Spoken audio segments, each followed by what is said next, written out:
अस्सलामु अलैकुम वरहमतुल्लाहि तआला वबरकातुहू। नहमदुहु व नुसल्ली अला रसूलिहिल करीम। अम्मा बअद फ़अऊज़ु बिल्लाहि मिनश शैतानिर रजीम। बिस्मिल्लाहिर रहमानिर रहीम। फ़ख़लफ़ मिन बअदिहिम ख़ल्फ़ुन अदाउस्सलाति वश्शहवात फ़सौफ़ यल्क़ौन ग़य्या। इन्नस्सलात कानत अलल मुअमिनीना किताबम मवक़ूता। सदक़ल्लाहुल अज़ीम व सदक़ रसूलुहुन नबियुल अमीनुल मतीनुल करीम व नहनु अला ज़ालिका लमिनश शाहिदीन वश्शाकिरीन वल्हम्दुलिल्लाहि रब्बिल आलमीन।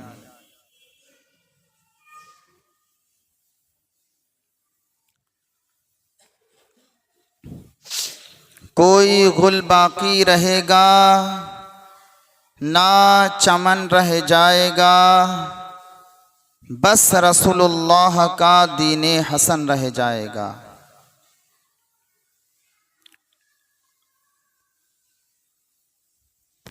अतलसो कम ख्वाब की पोशाक पेना जाना यूं, इस तने बेजान पर खाकी कफन रह जाएगा।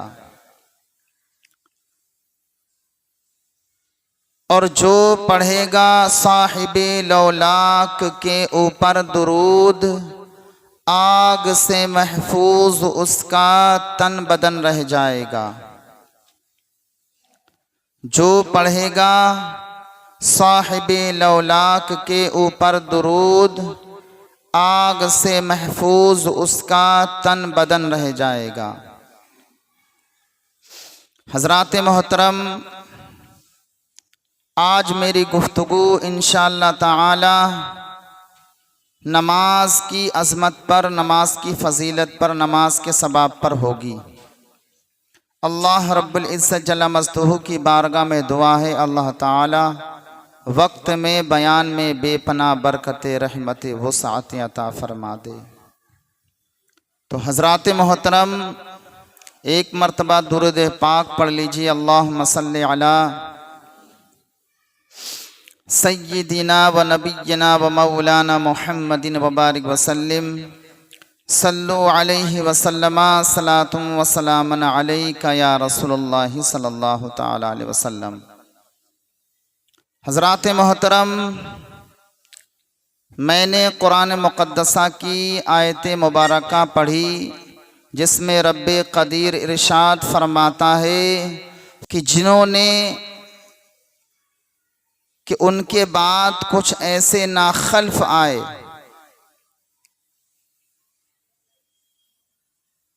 जिन्होंने नमाज को ज़ाय किया और ख्वाहिशों के पीछे पढ़े, फसौफ यल्क़ौन ग़य्या, अन करीब उनको गई में डाल दिया जाएगा। और दूसरी आयत मुबारका मैंने पढ़ी जिसमें रब्बे क़दीर इरशाद फरमाता है, इन्नस्सलाता कानत अलल मुअमिनीना किताबुम मवक़ूता। बेशक नमाज मुसलमानों पर अपने मुकर्ररा वक्तों पर फ़र्ज़ है।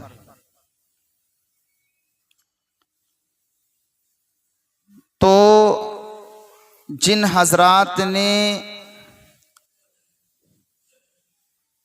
नमाज़ों को ज़ाय किया, अल्लाह की नाफरमानी की और अपनी ख्वाहिशों के पीछे पड़े रहे, तो अल्लाह रब्बुल इज़्ज़त जल्ल मज़दूहु ने ऐसे बंदों के लिए जहन्नम के अंदर एक वादी है जिसका नाम गई है, उसको तैयार कर रखा है। तो जिन्होंने नमाज को छोड़ा, अल्लाह के फरमान को तोड़ा, और ख्वाहिशों के पीछे पड़े रहे, उनके लिए जहन्नम की वादी है, उसी वादी में वो डाल दिए जाएंगे। और मुसलमानों पर जो नमाज फ़र्ज है वो अपने अपने मुकर्ररा वक्तों पर फ़र्ज है। फजर की नमाज फजर ही के वक्त में पढ़ेगा, ज़ुहर की नमाज ज़ुहर ही के वक्त में पढ़ेगा, असर की नमाज असर ही के टाइम में पढ़ेगा, मगरिब की नमाज मगरिब ही के टाइम में वक्त में पढ़ेगा, और इशा की नमाज इशा ही के टाइम में जो उसका वक्त है उसी में पढ़ेगा। इसके अलावा वो इसके बरअक्स करे, नमाज का जो टाइम है, जो वक्त है, फजर की नमाज वो सूरज के निकलने के बाद पढ़ता है, तो ये नमाज का वक्त नहीं है बल्कि वो क़ज़ा करके पढ़ता है। तो जो नमाज की पाबंदी नहीं करते हैं, नमाज को लापरवाही से पढ़ते हैं, कोई अपने ऊपर वो थोड़ा सा भी जोर नहीं देते, अजान हुई कोई परवाह नहीं, सलात हुई उसकी कोई परवाह नहीं, किसी ने नमाज के लिए कहा ठीक है आते हैं, कोई परवाह नहीं। तो अल्लाह ताला ने ऐसे बंदों के लिए एक जहन्नम के अंदर वादी है जिसका नाम है गई, उसको तैयार करके रखा है।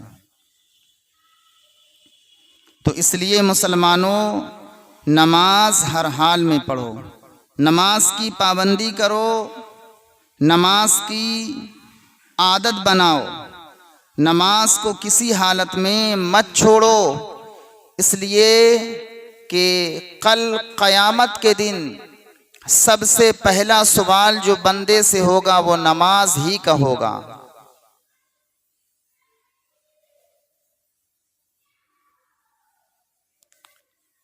सबसे पहला सवाल नमाज का होगा। अगर नमाज दुरुस्त है, नमाज मुकम्मल है, तो सारे मामलात दुरुस्त होंगे, सारे मामलात मुकम्मल होंगे। और अगर नमाज मुकम्मल नहीं हुई तो फिर बहुत मुश्किल आएगी। इसलिए नमाज की आदत बनाओ, नमाज किसी हालत में मत छोड़ो। आप सफ़र में हैं तब भी नमाज पढ़ो, आप हदर में हैं, अपने घर पर हैं तब भी नमाज पढ़ो, आप अपने काम में मसरूफ़ हैं, नमाज का वक्त हुआ काम छोड़ दो, नमाज की पाबंदी करो। चूँकि बच्चों की परवरिश के लिए, उनकी तरबियत के लिए रातों दिन मेहनतों मशक्क़त करना ये भी इबादत है। उनके खाने पीने के लिए कमाना, मेहनतों मशक्क़त करना ये भी इबादत है। लेकिन इन इबादतों में सबसे अफजल इबादत जो है वो नमाज है।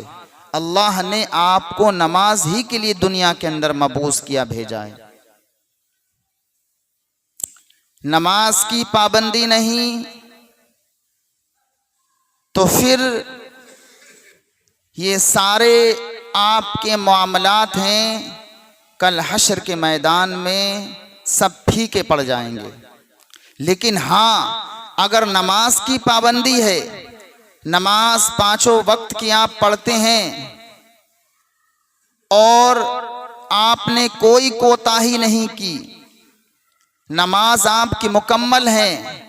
अब अगर कोई सवाब में, कोई नेकी में कमी है, आपका तराजू, आपका जो पल्ला है नेकियों का वो हल्का है, तो आपके वो अमाल देखे जाएंगे, वो नेक अमल देखे जाएंगे जो दुनिया में आपने नमाज के अलावा किए।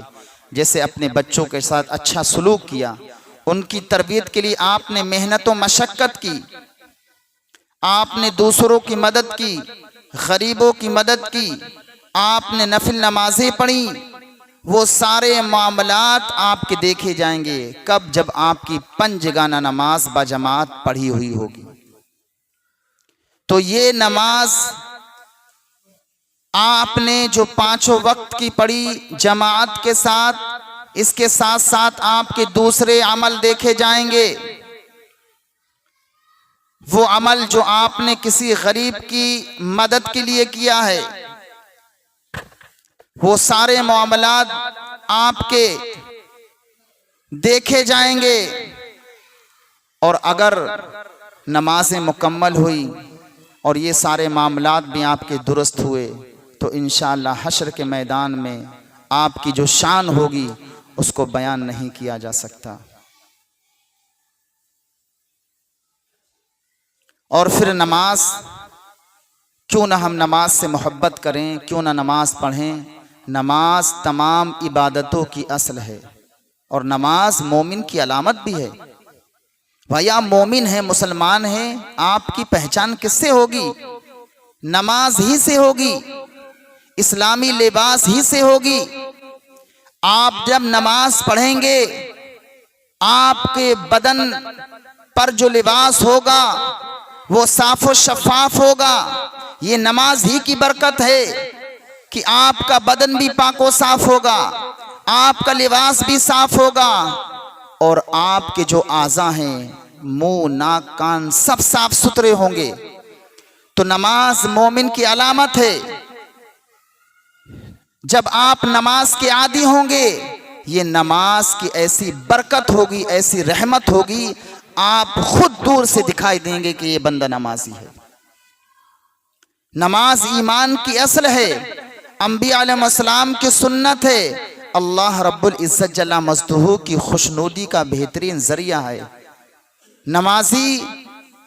नमाज कब्र के अंदर मुनकर नकीर के सवालों का जवाब है और कब्र के अंदर रोशनी बनकर चमकेगी नमाज और हश्र के मैदान तक यही नमाज कब्र में आपका साथ देगी, दोस्त बनकर आपका साथ देगी। जब भी आप तन्हाई महसूस करेंगे नमाज आपकी मदद करेगी। अल्लाह अकबर। तो मुसलमानों, नमाज की पाबंदी करो, नमाज पढ़ो। हदीस पाक के अंदर है, अल्लाह के हबीब सरबरे कायनात सल्लल्लाहु अलैहि वसल्लम ने इरशाद फरमाया कि अल्लाह ने 5 वक्त की बंदों पर नमाज फर्ज फरमाई। तो जिसने वक्त पर अच्छी तरह वुजू किया और खुशू और खुजू के साथ नमाज पढ़ी, अल्लाह फरमाता है मैंने उसके जिम्मे करम पर ले लिया कि मैं उसको जन्नत में दाखिला करवाऊंगा। अल्लाह ने अपने अहद में ले लिया, जिम्मे करम पर ले लिया कि मैं उसे जन्नत में दाखिल करूंगा। जिसने अच्छी तरह से वुजू किया, ये नहीं कि नमाज का वक्त हुआ, अभी आप जुमे की नमाज पढ़ने आए, उल्टा सीधा वुजू किया और जल्दी से नमाज के लिए तैयार हो गए। बल्कि हदीस पाक में है, जो भी नमाज पढ़ने आए, आप फजर की नमाज पढ़ने आए, अभी तो मौसम थोड़ा गर्मी का है लेकिन आने वाले टाइम में सर्दी का मौसम होगा, लेकिन उस सर्दी के मौसम में ठंडे पानी से आपने अच्छी तरह से वुजू किया। वुजू की जो सुन्नतें हैं, वुजू के जो फ़र्ज़ हैं, उनको मद्देनज़र रखते हुए अच्छी तरह से आपने वुजू किया और वुजू करने के बाद आपने सुन्नत पढ़ी और फ़र्ज़ नमाज को खुशू और खुजू के साथ पढ़ा। ऐसे पढ़ने वाले के लिए अल्लाह रब्बुल इज़्ज़त इरशाद फरमाता है मैं उसे जन्नत में दाखिला फरमाऊँगा। अल्लाह अकबर। हुजूर ने इरशाद फरमाया नमाज मेरी आंखों की ठंडक है और नमाज जन्नत की कुंजी है। नमाज जन्नत की कुंजी कैसी है? नमाज जन्नत की कुंजी वो है जो इंसान नमाज के फ़राइज़ व वाजिबात, सुन्नतों, मुस्तहब्बात और उसका जो तरीक़ा है, जो सूरतें हैं, तलफ़्फ़ुज़ की अदायगी है, उन अदायगी के साथ नमाज पढ़े, वो नमाज जन्नत की कुंजी है। वो नमाज जन्नत की कुंजी है जो मुस्तफ़ा की याद में पढ़ी जाए। वो नमाज जन्नत की कुंजी है जो मुस्तफ़ा के तरीके पर पढ़ी जाए। वो नमाज जन्नत की कुंजी है जो मुस्तफ़ा के नक्शे कदम पर पढ़ी जाए। वो नमाज जन्नत की कुंजी है जो नबी की मोहब्बत में पढ़ी जाए, जो नबी की याद में पढ़ी जाए। वो नमाज जन्नत की कुंजी है। और जो नमाज नबी की मोहब्बत से खाली है, जो नमाज रसूल की याद से खाली है, जो नमाज रसूल के तरीके से खाली है, वो कुछ और हो गई, जन्नत की कुंजी नहीं हो सकती। और हुजूर ने इरशाद फरमाया, नमाज मेरी आंखों की ठंडक है। अल्लाह अकबर। जब बंदा नमाज पढ़ता है तो आपने देखा होगा कि जब नमाज पढ़ने के बाद फारिग होते हैं तो बदन हल्का फुल्का हो जाता है, बदन के अंदर एक अजीब सी कैफियत और सुरूर पैदा होता है। इंसान को नमाज सुकून देती है, चैन देती है। तो नमाज हुजूर की आंखों की ठंडक है। हुजूर ने इरशाद फरमाया, नमाज मेरी आंखों की ठंडक है। तो जब बंदा नमाज पढ़ता है तो हुजूर उससे खुश होते हैं, सरकार उससे राजी होते हैं। और कल हश्र के मैदान में हर शख्स नफ्सी नफ्सी के आलम में पड़ा होगा और हर शख्स अपनी पनाहगाह तलाश कर रहा होगा। इस कदर शिद्दत बेचैनी और कुर्ब और परेशानी होगी। तो हजरात मोहतरम, हम अपने नबी को पुकारें, हम अपने नबी को तलाश करें। क्यों ना हम ऐसा तरीक़ा अपनाएं कि हुजूर हमारे नबी इरशाद फरमाए, ये मेरा उम्मती है। जब दुनिया के अंदर नमाज की आप पाबंदी करेंगे, हुजूर को राजी करेंगे, हुजूर को खुश करेंगे, हुजूर भी राजी होकर के आपके हक में दुआएं खैर करेंगे। तो मुसलमानों, नमाज की पाबंदी करो।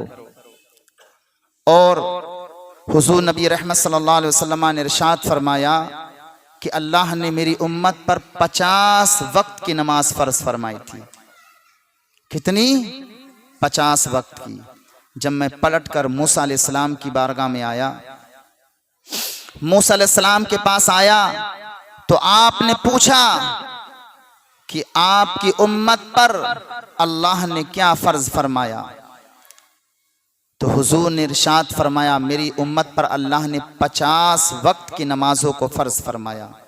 हजरत मूसा अलैहिस्सलाम ने कहा कि हुजूर जाइए और कम करवाइए, आपकी उम्मत इतनी ताकत और इतनी हिम्मत और जुर्रत नहीं रखती कि वो 50 वक्त की नमाज पढ़ सके। हुजूर नमाज कम करवाने गए, 5 वक्त कम हुई, दोबारा गए, फिर 40 वक्त की रह गई। इस तरह से 9 मरतबा आप तशरीफ ले गए। जब 9 मरतबा में आप गए तो अल्लाह रब्बुल इज़्ज़त ने इरशाद फरमाया, ऐ मोहम्मद, नमाज तो 5 वक्त की है, अब फर्ज तुम्हारी उम्मत पर, लेकिन सवाब 50 ही का दिया जाएगा। अल्लाह अकबर। आप जरा गौर फरमाइए कि हम 5 वक्त की नमाज पढ़ें, अल्लाह हमें 50 नमाजों का सवाब अता फरमाए। कितनी बेहतरीन इबादत है। मुसलमानों, नमाज ही की बरकत से इंसान के गुनाह मिट जाते हैं। हदीस पाक के अंदर है, अल्लाह के हबीब ने इरशाद फरमाया कि जब बंदा अच्छी तरह से वुजू करता है, खुशू और खुजू के साथ वुजू करता है और नमाज़े ज़ोहर अदा फरमाता है, ज़ोहर जब पढ़ लेता है तो उसी नमाज की बरकत से अल्लाह ताला उसके वो गुनाह माफ फरमा देता है जो ज़ोहर और फज्र के दरमियान में हुए हैं। और जब ज़ोहर की नमाज पढ़ता है, जब असर की नमाज पढ़ता है, तो जो ज़ोहर और असर के दरमियान गुनाह हुए हैं, अल्लाह ताला इसी नमाज की बरकत से उसके गुनाहों को मिटा देता, मुहिफ़ फरमा देता है। और जब मगरिब की नमाज अदा करता है, खुशू और खुजू के साथ अच्छी तरह से वुजू करता है, फिर बाजमात नमाज पढ़ता है। इस नमाज की बरकत से हदीस पाक के अंदर अल्लाह के हबीब ने इरशाद फरमाया, जो असर और मगरिब के दरमियान उससे सरजद हुए हैं गुनाह, अल्लाह ताला उन गुनाहों को मिटा देता है। और जब नमाज इशा पढ़ता है और खुशू और खुशू के साथ अदा करता है, तो मगरिब और इशा के दरमियान जो उससे गुनाह हुए हैं, इसी नमाज की बरकत से अल्लाह ताला उसके गुनाहों को मिटा देता है। और फिर इशा की नमाज पढ़कर बस सो जाता है और फिर फजर की नमाज पढ़ता है। हदीस पाक के अंदर है, अल्लाह के हबीब ने इरशाद फरमाया, जब बंदे मोमिन नमाज फजर खुशू और खुशू के साथ पढ़ता है, अच्छी तरह से पढ़ता है, अच्छी से अदायगी करता है, नमाज के फ़र्ज़ वाजिबात को ध्यान में रख के नमाज पढ़ता है, इसी नमाज की बरकत से ईशा से लेकर के फजर तक जो उससे गुनाह सरजद हुए हैं, इसी नमाज की बरकत से अल्लाह ताला उसके तमाम तर गुनाहों को मिटा देता है, मुहिफ फरमा देता है। ये नमाज है मुसलमानों। नमाज ऐसी अहम इबादत है, कल हश्र के मैदान में अल्लाह ताला फरिश्तों से फरमाएगा, मेरे हमसाए कहाँ हैं, मेरे पड़ोसी कहाँ हैं, मेरे हमसाए को मेरे पास लाओ।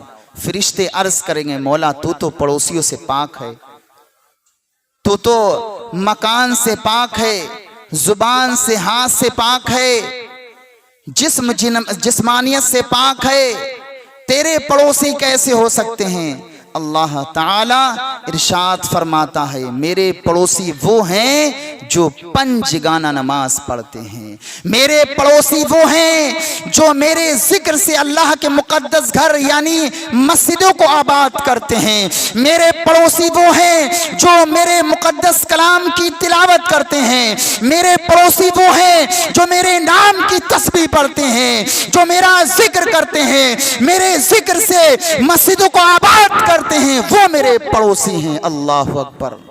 हजरात मोहतरम, वो पड़ोसी अल्लाह के हैं। कल हश्र के मैदान में उन हजरात को पड़ोसी कहकर पुकारा जाएगा जो नमाज की पाबंदी करेंगे, कुरान की तिलावत करेंगे, अपने घरों में कुरान पढ़ेंगे, तस्बीह व तहलील पढ़ेंगे, अल्लाह की तस्बीह बयान करेंगे। अल्लाह की इस दुनिया के अंदर 18,000 मखलूक है, उन 18,000 में अल्लाह ने हमें सबसे अशरफ व आला पैदा किया है और हमारी इबादतें भी आला की हैं, लेकिन हम कम ज़र्फ हैं, हम कमज़ोर हैं कि हम नमाज की पाबंदी नहीं करते। लेकिन इसके अलावा अल्लाह के जो 17,999 मखलूक हैं, अल्लाह ने जिस काम के लिए उनको पैदा किया है वो आज तक उसी में उसी में मुलव्विस हैं, उसी में मसरूफ़ हैं, उसी में लगी हुई हैं। लेकिन हम अशरफल मखलूक़ात होकर के, अल्लाह ने सबसे अशरफ पैदा करके हम अल्लाह के फरमान को तोड़ रहे हैं,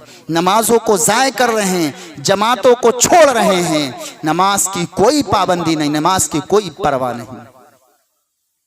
अल्लाह अकबर। हदीस पाक के अंदर है, बेनमाजी की कब्र में एक सांप मुसल्लत कर दिया जाएगा। ऐसा जहरीला सांप होगा, ऐसा जहरीला सांप होगा, एक बार डसेगा 70 हाथ गज जमीन के अंदर वो बेनमाजी धस जाएगा। अल्लाह अकबर। और 1 साल तक उस जहरीले सांप का असर रहेगा, और जब उसका असर ज़ायल होगा, उसकी असर की वजह से, उसकी जहर की शिद्दत और हिद्दत की वजह से उसका जिस्म सड़ने लगेगा। फिर अल्लाह ताला दोबारा खालता फरमाएगा। यही मामला हश्र के मैदान तक चलता रहेगा। अल्लाह अकबर। मेराज की रात हुजूर नबी रहमत सल्लल्लाहु अलैहि वसल्लम एक ऐसी कौम, ऐसे लोगों के पास से गुजरे जिनके सर पत्थरों से कुचले जा रहे थे। अल्लाह अकबर। पत्थर उठाया, बड़ा सर पर मारा। पूरी एक कौम के पास से गुजरे हुजूर, बड़ा पत्थर उठाया, सर पर मारा और सर कुचल गया। जब फरिश्ते पत्थर उठाने के लिए गए तब तक वो सर ठीक हो गया। फिर उसी पत्थर को उठाया, फिर उसी सर पर दे मारा। फिर सर पिचल गया, बिल्कुल खील खील हो गया। फिर जब उस पत्थर को उठाने गए फिर वो सर सही हो गया। इस तरह से पूरी एक कौम पर शदीद तरीन अजाब हो रहा था। हुजूर नबी रहमत सल्लल्लाहु अलैहि वसल्लम ने जिब्रील अमीन से पूछा, ए जिब्रील अमीन, ये क्या मंजर है?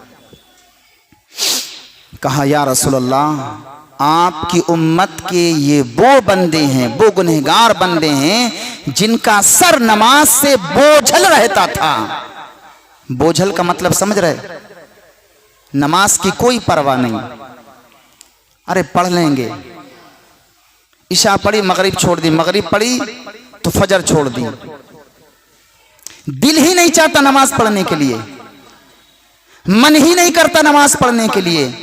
ऐसे शख्सों के ऊपर अल्लाह ने ऐसा शदीद तरीन अजाब मुसल्लत कर दिया कि हश्र के मैदान में, यानी हुजूर नबी रहमत सल्लल्लाहु अलैहि वसल्लम जब मेराज की रात में आसमानी दुनिया पर गए तो ऐसी कौम के पास से गुजरे जिनका सर कुचला जा रहा था। आखिर सर पर अजाब क्यों दिया गया? इसकी वजह क्या है? मुफस्सिरीन इकराम इरशाद फरमाते हैं, सर आज़ाओं में सबसे आला आज़ा है। सर बदन के अंदर जितने भी हिस्से हैं, आपने देखा होगा अगर सर में दर्द हो जाए तो इंसान बेचैन हो जाता है। पूरे बदन के अंदर बेचैनी खलबली मच जाती है, सुकून नहीं मिलता। सर में अगर दर्द हो जाए तो नींद नहीं आती, पूरी पूरी रात इंसान जागता है। तो सबसे अहम इबादत नमाज को उसने तर्क किया, इसीलिए अल्लाह ने सबसे अहम उसके उज़्व के हिस्से पर अजाब को मुसल्लत फरमा दिया कि अब ये अजाब तू चख, इसके मजे को तू लूट। तो इबादत सबसे अहम, सबसे अफजल नमाज जैसी इबादत को उसने तर्क किया, अल्लाह ने इसीलिए उसके ऊपर अजाब भी सबसे बड़ा मुसल्लत किया। और फिर आज़ाए जिस्म, हाथ पर अजाब अल्लाह ताला मुसल्लत कर देता, टांग पर, मुंह पर, जुबान पर नहीं, लेकिन सर पर किया, क्योंकि सर सबसे नमो निशा के एतबार से बढ़ोतरी के बात भी सर सबसे ऊंचा है और तकलीफ और सर सबसे नाजुक चीज है। आपने देखा होगा, खैर इसी हदीस के तहत मैंने सर्च किया कि आप जब भी बाइक लेके निकलते हैं तो जगह जगह चौराहे पर पुलिस वाले खड़े रहते हैं। वो आपको सिर्फ एक बात की तलकीन करते हैं, हेलमेट जरूर लगाओ। क्यों? कि आज़ाओं में सबसे कमजोर जो आज़ा है वो सर है। अगर सर आपका महफूज रहा तो आप बच सकते हैं, लेकिन अगर एक्सीडेंट में आपका सर फट गया तो फिर आप बच नहीं सकते। आपने देखा होगा। तो सर सबसे नाजुक चीज है, अल्लाह ने उसी सर के ऊपर अजाब को मुसल्लत फरमाया। तो मुसलमानों, नमाज की पाबंदी करो। ये तकरीर आप हजरात के लिए है, किसी और के लिए नहीं। बहुत लापरवाही हो रही नमाज में, रोजमर्रा मैं देख रहा हूं। कल इशा में मैंने देखा कि मुझे तकरीबन 2 या 3 मिनट खड़ा जमात मैंने रोकी, और जब वुज़ू बना करके आए तब वो नमाज मैंने मुकम्मल करी। चूँकि अगर सफ़ 1-2 में अगर खाली रहे और पीछे कोई खड़ा हो गया तो ये सारी नमाज ख़राब हो जाएगी सफ़। तो हमारा हाल इस कदर अबतर बदतर क्यों होता चला जा रहा है? हम नमाज से इतनी लापरवाही क्यों करते हैं? नमाज की हमारे अंदर इतनी गफलियत क्यों है? नमाज को यूं ही क्यों छोड़ देते हैं? अभी हम सब लोग जुमे के दिन अच्छे से गुस्ल किए, अच्छे से लिबास कपड़े पहने, सुरमा लगाया, नमाज की आपने पाबंदी की, नमाज जुमा अदा की। अब नमाज जुमा के बाद अब असर का वक्त आएगा तो सब बोल हो जाएंगे। आखिर ऐसा क्यों? उसकी वजह क्या है? अगर किसी को कोई दिक्कत परेशानी है तो आप अपने आलिम से, अपने इमाम से कंसल्ट करें, मालूमात करें। बहुत सारे हमारे नौजवान भाइयों को, जैसे मिसाल के तौर से अभी 2 बच्चे मुझसे कह रहे थे कि हज़रत हमारे वालिद साहब इसलिए नमाज नहीं पढ़ पाते कि वो बार बार पेशाब को जाते हैं। एक ने कहा कि हज़रत हमारे वालिद साहब को पेशाब के बूंदे टपकने की बीमारी है। तो अगर ये शिकायत है तो इसकी वजह से आप अगर नमाज छोड़ते हैं तो आप गलती पर हैं। अल्लाह ने ऐसे बंदों के लिए बड़ी छूट रखी है, शरीयत में बड़ी छूट है। अगर किसी बंदे को इस चीज की शिकायत है तो शरीयत ने उसको माजूर करार दिया है। अगर किसी को सलसल बौल की बीमारी है, पेशाब के कतरे की बीमारी है या रीह की बीमारी है, बार बार उसका वुजू टूट जाता है यानी हवा खारिज हो जाती, इसकी बीमारी है, तो ऐसे मामले में शरीयत ने उस बंदे को माजूर रखा है। अब माजूर का मतलब क्या है? मिसाल के तौर से अगर कोई बंदा इस शिकायत में मुब्तला है तो अब वो जुमे की नमाज पढ़ने आया और उसने पेशाब किया, वुजू किया, वुजू करने के बाद नमाज के लिए खड़ा हुआ सुन्नत के लिए। जैसे लचा, आपने देखा होगा लचते हैं तब ऐसा महसूस होता है, जब जोर पड़ता, दबाव पड़ता है, तब लगता है कि यार पेशाब की कोई हल्की सी बूंद आ गई, और फिर वो वुजू टूट जाता है।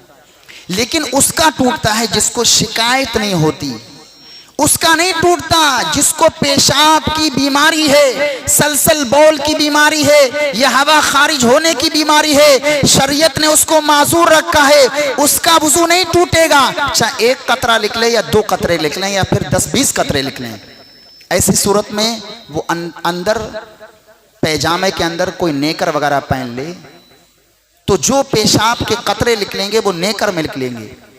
और उसने वुजू किया, सुन्नत पढ़ ली, रुकू में गया, कतरा निकला, निकलने दे। नमाज को अच्छी तरह से खुश और खुशू के साथ पढ़े, जमात के साथ नमाज पढ़े। पढ़ने के बाद अब जब असर का टाइम शुरू होगा तो उसका वुजू टूटेगा, उसका वुजू पेशाब से नहीं टूटेगा। अगर किसी को पेशाब की शिकायत है, हाँ, अगर किसी को पेशाब की शिकायत है तो उसका वुजू पेशाब से ही टूटेगा। हवा खारिज हो गई, पेशाब से है, अगर पेशाब निकलता तो उससे नहीं टूटेगा, लेकिन अगर हवा खारिज हो गई तो टूट जाएगा। अगर किसी को हवा खारिज होने की बीमारी है तो उससे नहीं टूटेगा, बल्कि पेशाब का अगर कतरा निकल गया तो उससे वुजू टूट जाएगा। बात समझ में आ रही नहीं? बात को समझ रहे हैं आप? अगर किसी को पेशाब की शिकायत है तो पेशाब के कतरों से उसका वुजू नहीं टूटेगा। हाँ, कोई और फेल पाया गया, मिसाल के तौर से हवा खारिज हो गई, या वो जोर से हंस दिया, या कोई और अमल पाया गया, या उसके जिस्म से अचानक खून बहने लगा, बहुत सारी सूरतें हैं वुजू टूटने की, और कोई अमल पाया गया तो वुजू टूटेगा। लेकिन पेशाब के कतरों से उसका वुजू नहीं टूटेगा। कब तक? जब तक असर का टाइम शुरू नहीं हो जाता। जैसे ही असर का टाइम शुरू होगा उसका वुजू टूट जाएगा, वो दोबारा वुजू बनाए। अब रही बात अंडरवियर की, जो उसका पेशाब के कतरों से भीग गया है उसको बदल दे, फिर दूसरा अंडरवियर पहन ले, कुछ तो करना ही पड़ेगा भाई। अब आप इसमें भी अरे कहाँ परेशानी उठाएंगे, तो उसके लिए बेहतर यह है कि आप अंडरवियर के पास एक छोटा सा रुमाल रख लिया करें। यह भी एक सूरत है, वो आपका रुमाल ही तर होगा, फिर रुमाल निकाल के उसको धो लिया, सूखने डाल दिया।